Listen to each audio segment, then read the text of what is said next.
this is Faith of Faith and Books. Good morning. Forgive the lighting. It's kind of cloudy and overcast, and it's just a little bit after 6 in the morning.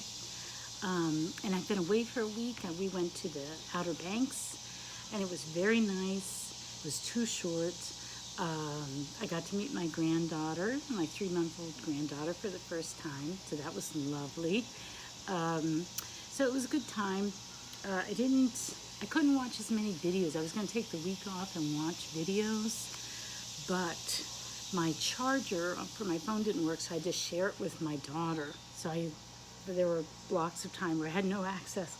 And then I brought my laptop, but for some reason the Wi-Fi there just kept kicking it off. So I just couldn't, which is probably a good thing, that I couldn't be on the internet for as much as I thought I would be. But it was fun. It went really fast, and we didn't do any of our regular stuff like we usually go and see. You know, we go to a museum, the Wright Museum or the Wright Brothers Museum, or we go into Manteo and see the aquarium, or we go to a lighthouse, or we've gone before to see the wild horses, or we always go to Jockey Ridge. We didn't this time. We just stayed in the house. And we had my almost 89-year-old father-in-law that I sort of had to take care of, or we all did, because he uses a walker, and you know he's old, and we have to feed him and stuff like that. And then we had my little 3-month-old granddaughter, and then my just about to turn 1 grandson, and then we had our little 4-year-old. So the 4-year-old just loved the pool. That was his. They went to the beach somewhat, but he got to bond with his mom, who's been working at night and then sleeping during the day, and they really haven't had a lot of quality time together, and they just played in the pool. I mean, that's what he wanted to do. He's a little fish. I'm going to look into seeing if there's any pools open here, and maybe you could take lessons with like one teacher just to have a chance to get in the pool and really learn to swim, because he takes to the water like a duck. I mean, he would have spent all day long, every day in that pool if we'd let him. So anyway, it was fun. But this is my review of Work, A Story of Experience by Louisa Alcott. And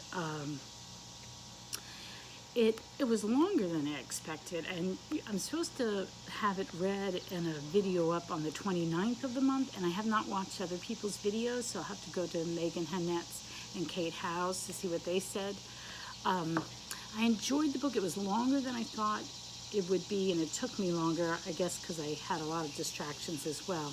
I read it on my Kindle for free, and when you get those books on your Kindle, they've been transposed by a, or is that what you call it, transcribed by a volunteer, so you get a number of typos and that sort of thing, and there were some pretty comical typos in this, but still, it was free on my Kindle. I enjoyed it. I think the ending sort of tied everything together and made up for the fact that it's very Victorian. You know, there's just one dramatic thing after another happening. But it was a really interesting glimpse into the life of a working woman. This came out in 1873. So I do think it was a really interesting slice of history that maybe, you know, textbooks don't focus on so much. And it's sort of semi-autobiographical, apparently, because Louisa Alcott had to go out and work before she became a writer. She had to go out and work. And so the story is about a girl named Christy Devon. And she is orphaned, and she's been raised by her Aunt Betsy and her Uncle Enos. And she doesn't get along with her Uncle Enos. He's just about working and earning money, and he's not very talkative. But she loves her Aunt Betsy, who's kind of an ignorant woman with a good heart. And so she decides to go off. I think she's maybe 19. I can't remember exactly how old she is. But she decides to go off to earn her own way. So she knows of someone who has a boarding house for women. So she goes to stay there, and she starts looking for a job. And for weeks she's looking, and she can't find any. Her Uncle Enos has lent her some money to sustain her till she gets a job. or maybe gave her some money. And then, so anyway, she finally gets a job as a maid. She works there for a year. I won't go into all the detail. Lots and lots of stuff happens, but her jobs are, she becomes a maid. Then after that, she becomes an actress for 3 years. Then after that, she becomes a governess, and then a companion. Those are my chickens. They're happy I'm home. And then after becoming a companion, what does she do after that? I think she becomes a seamstress. Yeah, she becomes a seamstress, and then she also winds up working for a florist or a guy who grows flowers. That person, David Sterling, is apparently loosely based on Thoreau. And in the story, Christie winds up marrying him. Spoiler, sorry. And then she also, for a time, works as a kind of an administrative assistant to a pastor. And then she's a nurse during the Civil War. So anyway, so we get these, we get to see what a single woman's life was like. She's not married for very long. So it was really interesting from that point of view. And another thing that's really interesting about it was how her Christie herself is very much pro-abolition, and she works with a black cook who was a runaway slave, and she's like, there's a point where she insists that she and this black slave Hepsy, who she befriends, eat at the same table. They eat dinner together to show, the equality. And so, and that abolitionist sentiment, what's the word, inspires her to become a nurse when her husband enlists and goes to fight. She becomes a nurse during the war. And then at the end, it segues into women's rights. So the right to vote. So, and the bringing awareness of the plight of the working woman. So she's, the whole time she's struggling against poverty and living this sort of second-class life as a maid, as a companion, as a governess, what else, seamstress. And she gets to one point where she's really, really depressed and almost suicidal. Suicide figures in this book. So it's very dramatic, and Louisa May Alcott's always kind of preachy, and sometimes I think it could have been edited a little better, and I feel like sometimes her prose was a little bit clunky, but other times it wasn't. So I found it very interesting, a really interesting glimpse. One thing I noticed, though, as a person of Irish descent, is that she at least 4 times in the book, she talks about how the Irish are good for nothing. It's so funny that she's such an abolitionist, but then at the same time she has an obvious prejudice against the Irish and thinks they're no good, and just totally disdains them.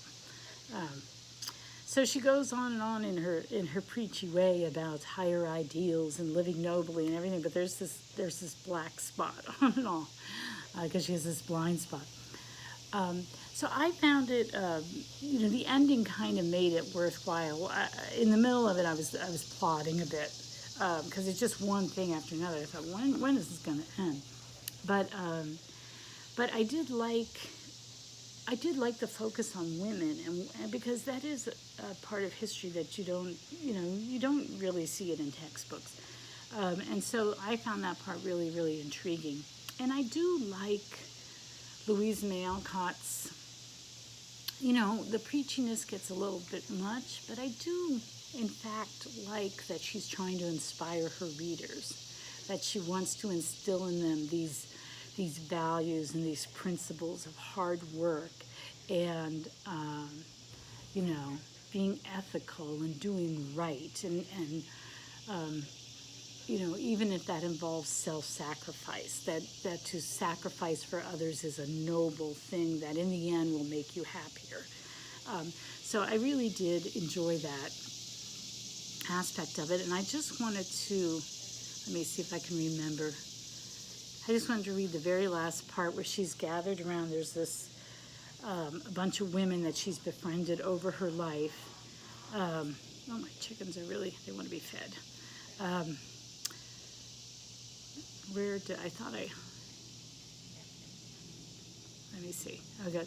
With an impulsive gesture, this is at the very end, after she's been through all this stuff, she's finally inherited a little bit of money from her Uncle Enos so that she's not dealing constantly with poverty, but she has a little bit enough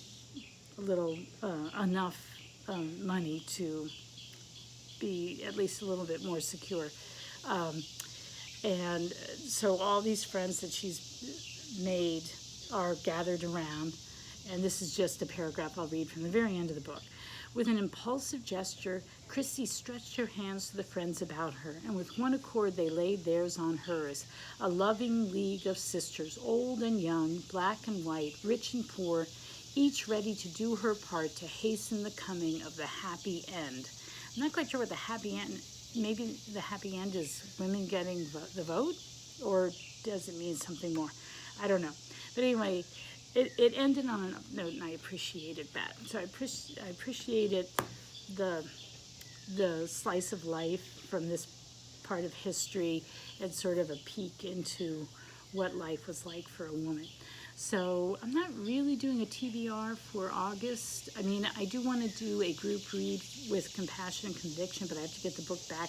I lent it to a guy at my church who runs ministries. So I'm going to try and get that back from him this week. And then I'm still reading Swallowdale, and I'm still reading The Marble Fawn by Nathaniel Hawthorne. So I'm going to continue with that. And then at the end of this month, the last week, I'm going to read the next installment in the Louisa May Alcott year, and that is An Old-Fashioned Girl. I think that's the name of the book. So hopefully I'll be able to get it on my Kindle. So that's it. It's 12 minutes here. I'm glad to be back. You probably didn't miss me. It's only been a week. Feels longer. But anyway, so I will talk to you later. Bye-bye.